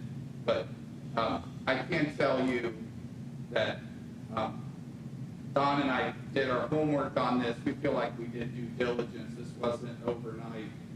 That's a 37-year police officer, a 7-year chief of police. He's worked these machines. He's worked for the where did you work? The courthouse? I worked across the street at the courthouse for about 7 years for a private company that contracted with Marshal Service. very familiar with those machines. They sent me to Brunswick, Georgia, to the Federal Law Enforcement Training Center to be trained on how to use them. Smith is state of the art. I mean, it's the best X-ray machine out there. There's two competing companies, Raphiscan and Smith. Smith is more expensive. It's a better machine. That's what we're asking for. So some of the concerns I'm hearing, we have some flexibility in the configuration of how we have our screening process. If you're really concerned about catching every single thing that comes in there, we can start with the X-ray machines. Every bag goes through it. We would catch those items that you were concerned about. It wouldn't move as quickly. It would certainly be quicker than hand searching now. Start with put every bag through it, use the metal detector person after they've handed off the bag. You have that flexibility. All those concerns. And we can randomize it, as was mentioned. You know, maybe we don't bag screen every single time. I know our debate is coming nearer to the end, but as you continue the debate, please use the microphones. We're having some folks reach out online, and I think it's important for the record. I apologize. So just that we can randomize it and some days do all the bags through, and it's going to take longer, but that will catch that and at least keep kids on their toes. Again, no plan is full.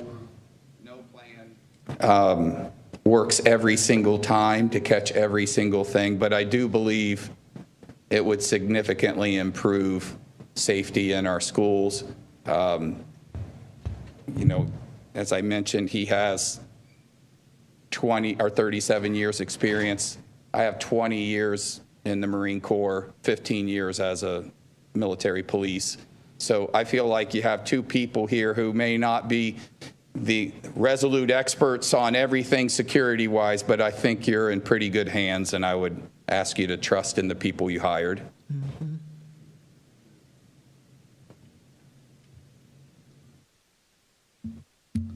Anyone else?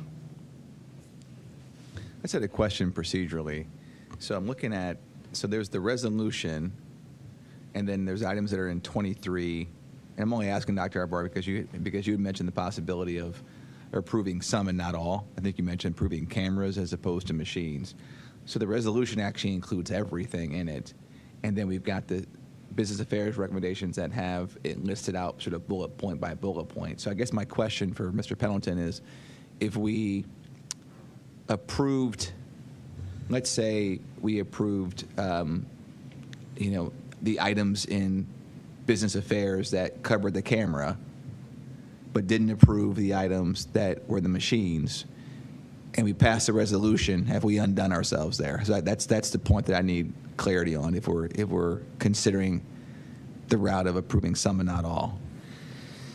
I would take a moment to look at all the business affairs recommendations and make sure they were comprehensively covered in the resolution. If they were, and an individual board member said, I either vote no or abstain on a specific item, then it would not be covered, it would not proceed, if that was the intent. So procedurally, would that board member have to say it at the time of voting on the resolution, or is this, because again, the resolution as it currently is constituted lists, and it's pretty thorough here, right? I mean, it's pretty thorough, you know, but it lists those four areas, right? Whereas has the wide security camera system, has the additional need for increased metal detecting, right? For example, the deployment of bag scanning units, right? So we're approving a series of dollars that ostensibly would be that we use to purchase all of those items in totality.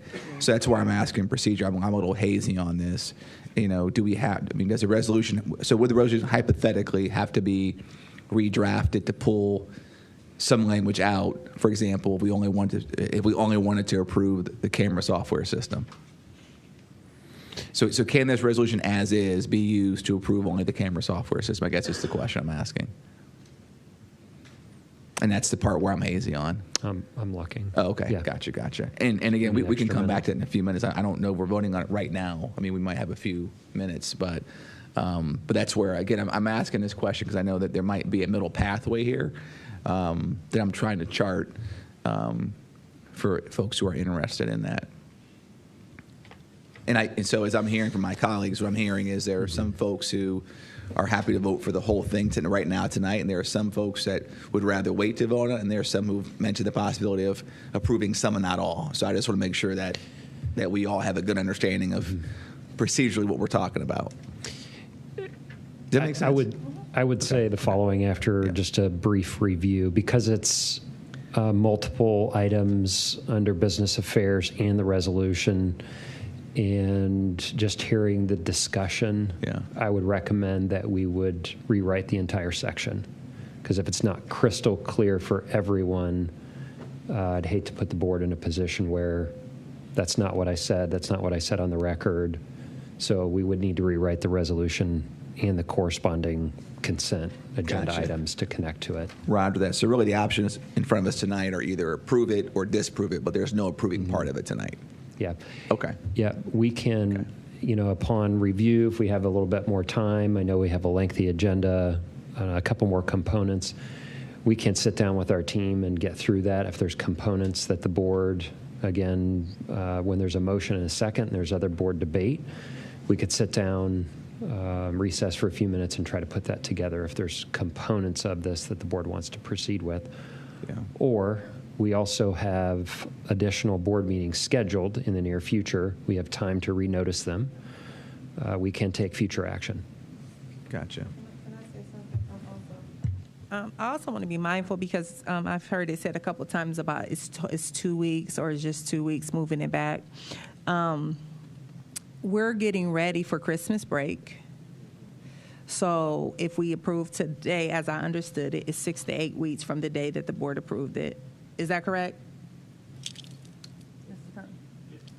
Okay, so. January for some, early February for others, right? Like a domino effect. Exactly. That's what I wanted you to say. I mean, that's what I was thinking you were going to say. So what will happen is we got kids, so we're going to be out 2 weeks for the break, come back after the new year. And then, usually after breaks, you have to go through procedural retrain, getting kids more acclimated to school.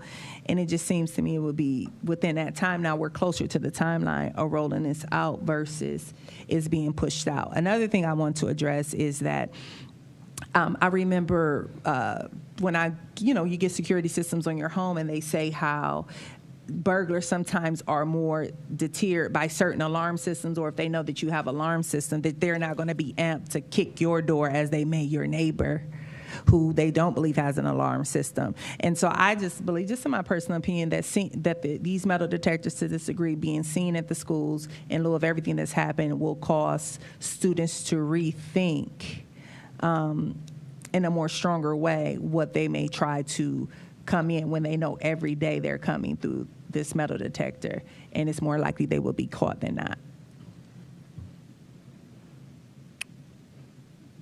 Thank you. Anything else? If not, we will move forward. Well, just a quick comment. I didn't think about it that way, that you can, if it's 6 to 8 weeks lead time, you can chew up a couple of those weeks because of break, where kids wouldn't be in school anyway, and we're marching towards that time of delivery. I hadn't thought about it like that. So having said that, though, I'm real aware of supply chain issues that are going on. So I just want to make sure that we're clear. So, hypothetically, if this gets approved, we say 6 to 8 weeks. Is 6 to 8 weeks really 10 to 12? Or really 12 to 14? Are we talking 6 to 8? Like for real? For real, 6 to 8 weeks. Everything's transparent. We give you 6 to 8 weeks and 6 to 8 weeks. We don't play with safety. So if that's what you guys want to do, we'll make it happen.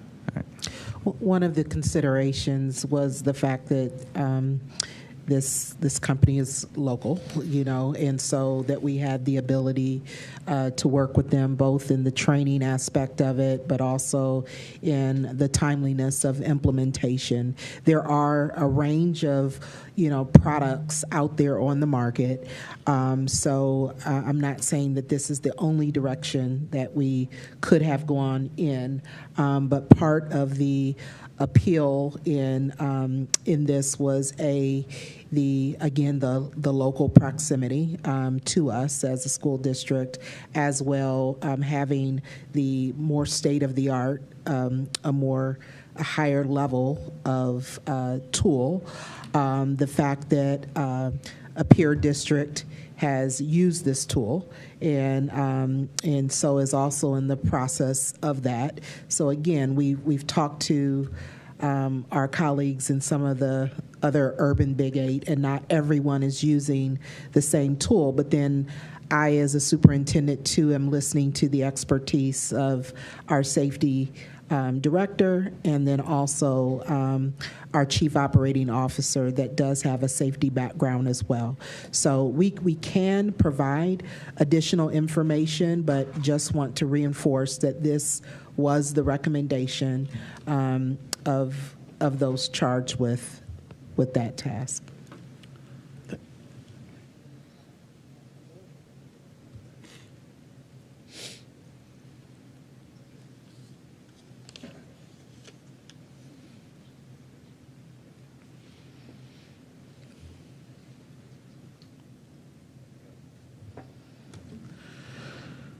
Okay, thank you very much. We will now move to the approval of the previous meeting minutes. The regular meeting minutes on 28 November 2022 and the special meeting on 28 November 2022. Is there a motion on the table? So moved. It's been properly moved by Ms. Alexander. Is there a second? It's been seconded by Ms. Autry. Any discussion about the previous meeting minutes? Hearing and seeing none, we'll do a roll call vote, please. Mr. Pendleton? Dr. Hall? Aye. Ms. Jackson? Aye. Mrs. McKittrick? Yes. Dr. Akbar? Yes. Mr. Alexander? Yes.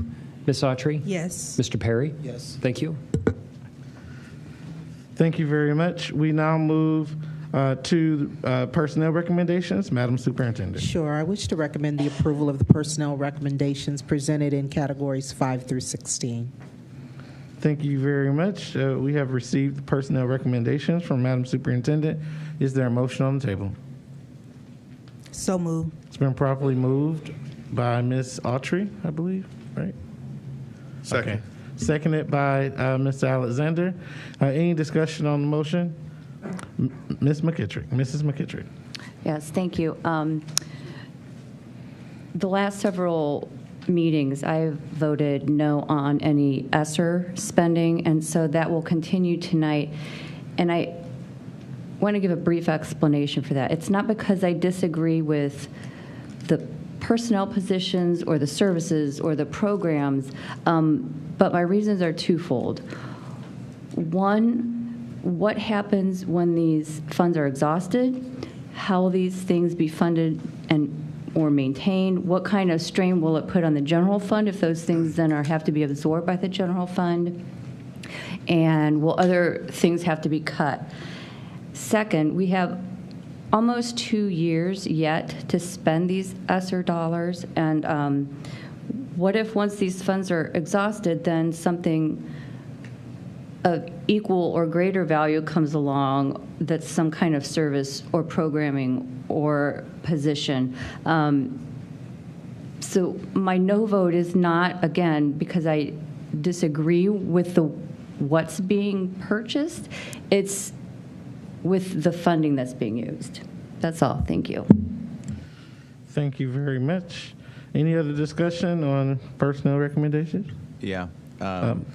Dr. Hall. Yeah, so I just would echo Ms. McKittrick's comments as well. I mean, I have the same exact concerns, and I've tried to vote identically to Ms. McKittrick on these items. I think I've missed a few, but for the same reasons, right? I mean, I think that, and it's something that we've talked about before, about wanting to understand sort of what is the sustainability plan. And we talk about the set aside of X number of dollars, but I don't know that we've talked with enough specificity in my opinion about what stays and what goes. And I've said I've said as we hire people, utilizing these ESSER 3 funds and those dollars go away, what then is the plan for those folks' employment? And I still don't think we've appropriately addressed that. Now that's my opinion, right? And so So I'm still with I'm still with Ms. McKittrick. There needs to be more conversation about that.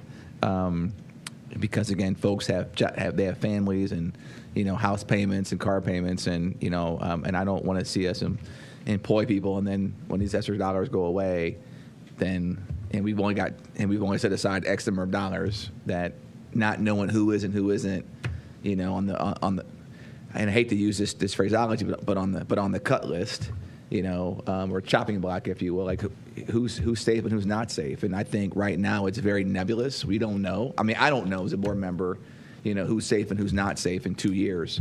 And so that's something that I'm going to ask for again as we sort of pause here. But again, I'll be voting identically to Ms. McKittrick for the same reasons. Anything else? Anyone else? Any other discussion? Hearing and seeing none, we'll do a roll call vote, please. Mr. Pendleton? Ms. Jackson? Aye. Mrs. McKittrick? No on 6.1, 7.2, and 11.3. Yes on the balance. Thank you. Dr. Akbar? Yes. Mr. Alexander? Yes. Ms. Autry? Yes. Mr. Perry? Yes. Dr. Hall? I'm voting identically to Ms. McKittrick. I do want to, Ms. McKittrick, I think you probably meant 11.4. That was the ESSER 3.1 as opposed to 11.3. Just wanted to. Yep. 11.4? Yep. And Thank you. And I will echo the same vote as Ms. McKittrick. Thank you.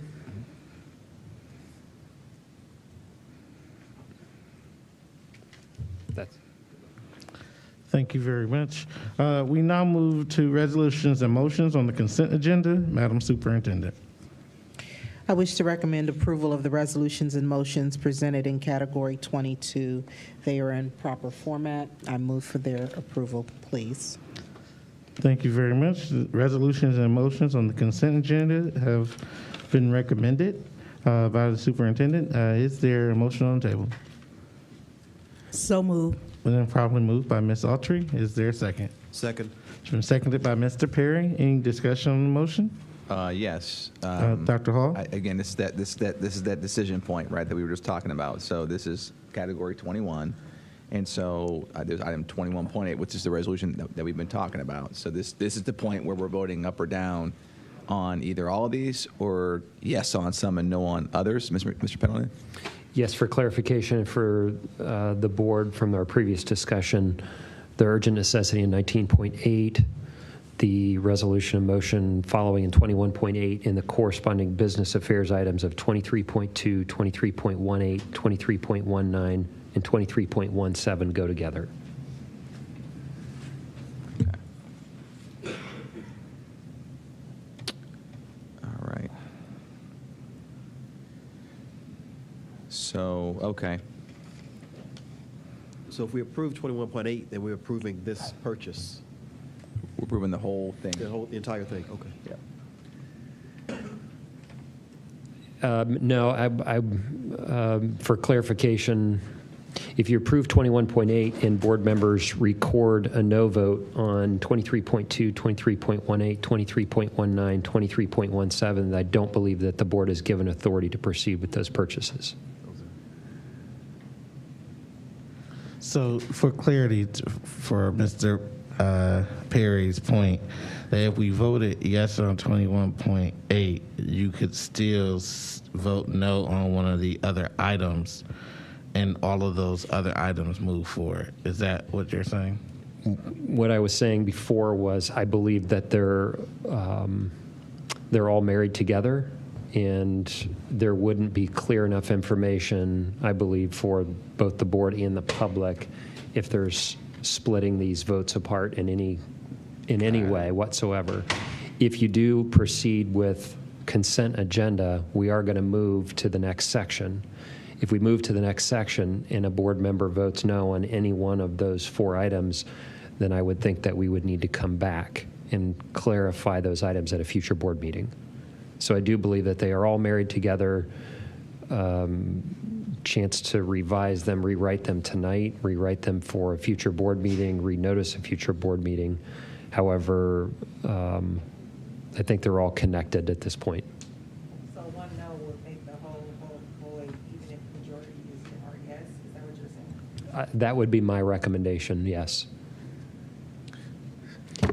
Go ahead, Bruce. If we vote the resolution, let me back up. If we're voting for this resolution, and we vote it down, one person votes down, that means it doesn't go. Is that correct? That's correct. Okay. It's not an all or nothing. It's still a majority board vote. I'm just saying that the consent agenda is really tied to the individual items in the business affairs. Right. It's unclear because that's what we're asking. Yeah, that's what I'm asking, yeah. Yeah, it's a no. I'm saying, so are you saying that a majority vote would not carry for this to pass? Oh, it's still a majority vote, yes. That's what the question is. So then, Ryan, what you're saying then is that if 21.8 is voted for in favor of, whether it be majority vote, I think part two, I think was what Mr. Alexander was getting at as well. So I think he was asking if any board member votes no on any of the items in 23.8 that support the resolution, would that cancel the resolution? And I think the answer will be no, because you would need a majority of the board to vote no on the individual item in 23.8. I'm sorry, in 23. Is that correct? Correct. Okay. Yes. Okay. Gotcha. All right. Okay. So we will go ahead and move forward then. So are we all clear on? I mean, Joe. Not 100%, no. Okay. So you want to explain it one more time? Yeah, let's go one more time. Yep. So right now, 22.1, approval of consent. There's a motion and second. Discussion's been taken. Still a majority of board vote. So we do need to take that vote. That motion's on the floor. If we get to the business affairs items individually, the same goes, right? So let's get through consent, and then procedurally, let's take the next step.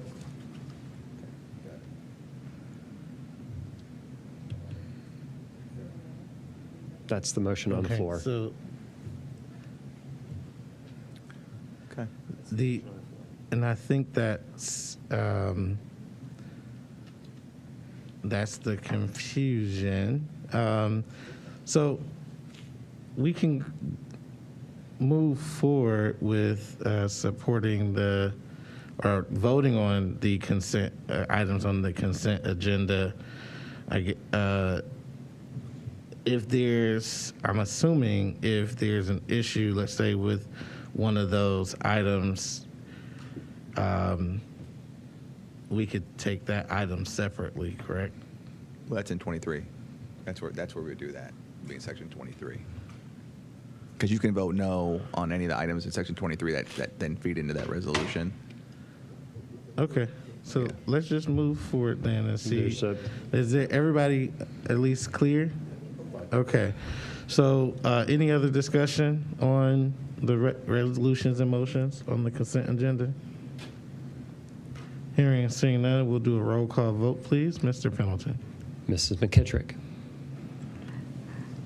No on 21.8, yes on the balance. Dr. Akbar.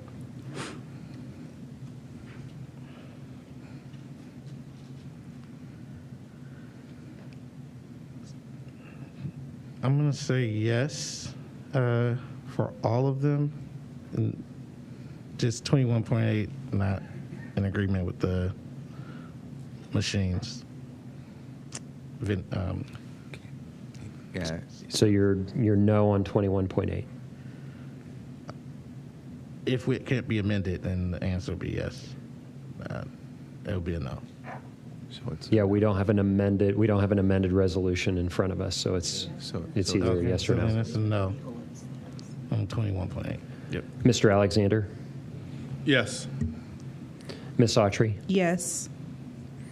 Mr. Perry. Yes. Dr. Hall. Yes. Ms. Jackson. Yes. Motion carries. Thank you very much. We now move to business affairs recommendations. Madam Superintendent. I wish to recommend the approval of the business affairs recommendations presented in category 23. Thank you very much. It's been moved forward by Madam Superintendent for the business affairs recommendations. Is there a motion on the table? So moved. It's been properly moved by Mr. Perry, seconded by Ms. Autry. Any discussion on the motion? Yes.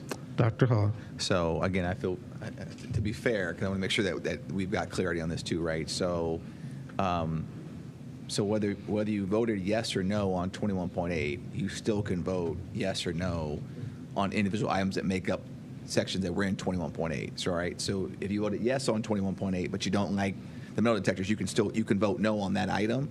And if the majority of us vote no on that item, then that part from the resolution would not move forward. That's my understanding. That's correct. Okay. So I just said that because, again, this is the place where if people were on the fence about the resolution, like now this is the section where you can vote no on individual components of the resolution that we just passed. And so if the majority of us vote no on, for example, like the cameras, that part of the resolution wouldn't move forward, but the rest of it would. So this is the part where this is the a la carte portion of the presentation, I guess is my point. So we can take it, anyway, so I just want to make sure that we're all, to be fair to everybody, that make sure that we know what we're voting for here. Okay. Thank you very much. Anyone else? Any other discussion? Oh, I'm sorry. Yeah, I did have one more question. So how are we, my question was I just want to make sure, can you clarify, Mr. Pellin, the funding source for the security equipment? Which item? No, I know it's ESSER 3, and I know it's ESSER 3, but and grant too, right. The safety but grant. I asked the question because I know that there'll probably be folks who ask, like, well, wait, we can use ESSER 3 funds on security equipment? Like, help me understand that. So again, if you could just explain that for a minute. Well, it's an allowable expense for safety, security, social, emotional well-being of students. I mean, there's a list of those. They're fairly broad, but it definitely qualifies. Okay. All right. Okay. Any other discussion? Ms. Autry. Thank you. I just also wanted to point out, too, I think we already voted on accepting the Ohio Safety Grant. That also helps fund this. And I just also wanted to express appreciation for the fact about the scanners, freeing up that time for first period, allowing us to get back to education. I know we're talking about safety, security. I do think that bagging, scanning equipment is especially important as well, so we can get our students back in the classrooms. Thank you. Yep, great. Thank you very much. Any other discussion? Okay, hearing, seeing none, roll call vote, please. Mr. Pendleton. Ms. Jackson? Yes. Mrs. McKittrick? No on 23.1, 23.2, 23.8, 23.17, 23.18, 23.19, yes on the rest. Thank you, Dr. Akbar. No on 23.2, yes on the rest.